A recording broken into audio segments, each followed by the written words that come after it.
Alright people, so welcome to Jumbo IAS and welcome to UPSC Prelims Phoenix batch. In this batch, we revise the entire syllabus for UPSC Prelims examination. The entire syllabus, static as well as current affairs.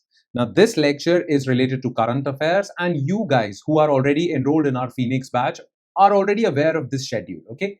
Today we are going to begin with current affairs for international relations. So today is IRCA Day 1. And your daily targets for current affairs from IR were key developments in the year of 2025, key geopolitical events in the year 2025. Okay, this was your topic. The notes for this topic were already shared with you one day in advance. I hope you have gone through those notes before watching this lecture. Now, whatever was covered in your notes, whatever important things that were covered in your notes, we shall discuss all of that in this lecture through a set of 20 MCQs. You already are well aware of the schedule, okay? Well aware of the lecture pattern as well.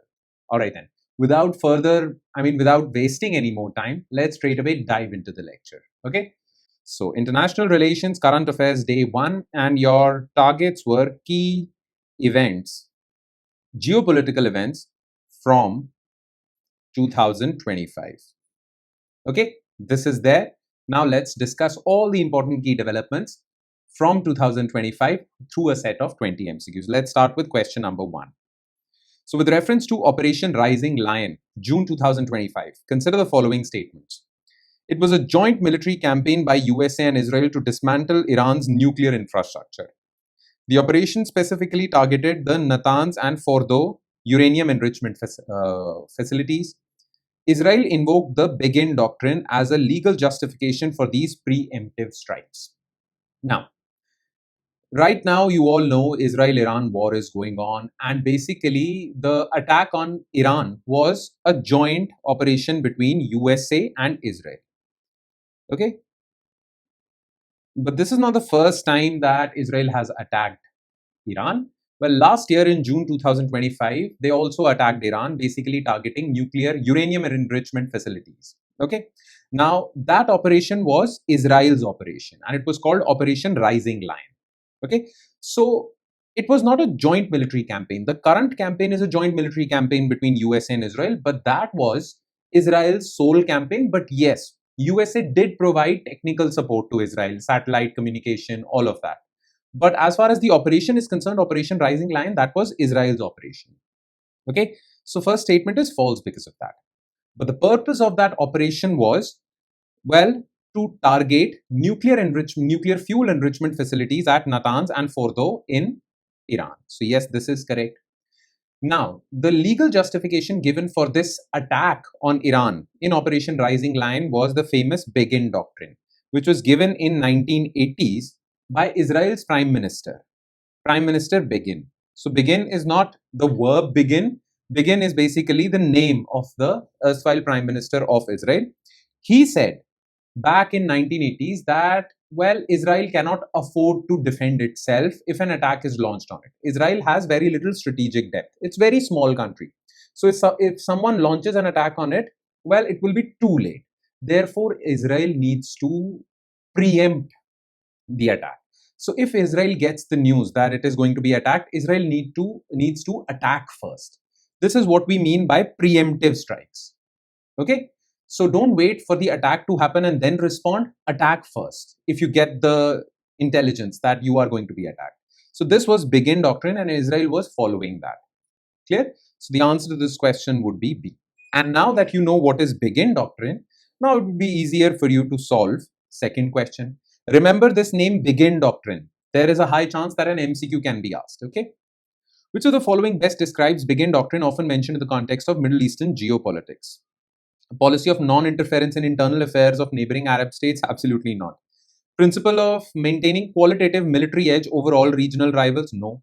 Strategic policy of preemptive strikes to prevent regional rivals from acquiring nuclear weapons? Yes, that is true. The answer is C. Okay. Next. In the context of 2026, the recent one, escalation in West Asia, Operation Epic Fury refers to the US-led campaign as a part of joint offensive against Iran. Okay. Now, the current attack on Iran is called Operation Epic Fury. So remember these terms: Operation Rising Lion, Israel's last year, June 2025's operation. This one is called Operation Epic Fury, and it is a joint operation, but it is led by USA and Israel is a junior partner. So it was basically, it is considered as an American attack on Iran. The answer is B. Clear? Next. Consider the following pairs of nuclear facilities and their significance mentioned in recent conflicts. Now remember, the reason why we are asking so many, or we are discussing so many MCQs from Iran, is because Iran is a hot topic now. Okay, so US, Israel, Iran conflict is a hot topic. Many MCQs can be asked from it. Clear? That is why there are so many MCQs from this particular topic. Now, these are some of the sites in Iran and what is their purpose. So, Natanz, critical uranium enrichment facility. Isfahan, home to uranium conversion facility. Fordo, underground enrichment site targeted in 2025. Okay, so look, the thing is, well, the West and Israel want that Iran shouldn't acquire nuclear weapons, because once it does, Israel's security existence is under threat. Clear? Now, the thing is that, well, Iran, there are a few requirements for a nuclear weapon. Okay. Number one is you have a warhead, nuclear warhead, the bomb, nuclear bomb. Then you have the capability of missiles. Okay. And then you need nuclear fuel for that, right? So basically you need to have a bomb in which you will put the nuclear fuel, mount it on a missile and launch it to your enemy. These are the three key requirements. Iran already has long range missiles. Iran also is, I mean, there are speculations that Iran also has the bomb. The only thing that Iran lacked was nuclear fuel, and you require enriched uranium for that.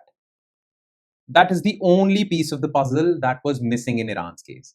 And Iran was secretly enriching uranium so that all three check boxes are ticked and Iran finally has a nuclear weapon. That was the idea. Now, Israel knew about this because Israel's intelligence agents have penetrated Iran deeply. So they had good intelligence. That is why they conducted preemptive strikes in Operation Rising Lion, targeting nuclear enrichment sites. One was Natanz, Fordo, and in Isfahan also. Isfahan is uranium conversion facility. Okay, so all three pairs are correct basically. Right? Next. Regarding India's response to 2026 West Asian crisis, the current war, what is Operation Suraksha? So India always, whenever there is a war, India launches a rescue mission for all the Indians stranded in those troubled regions.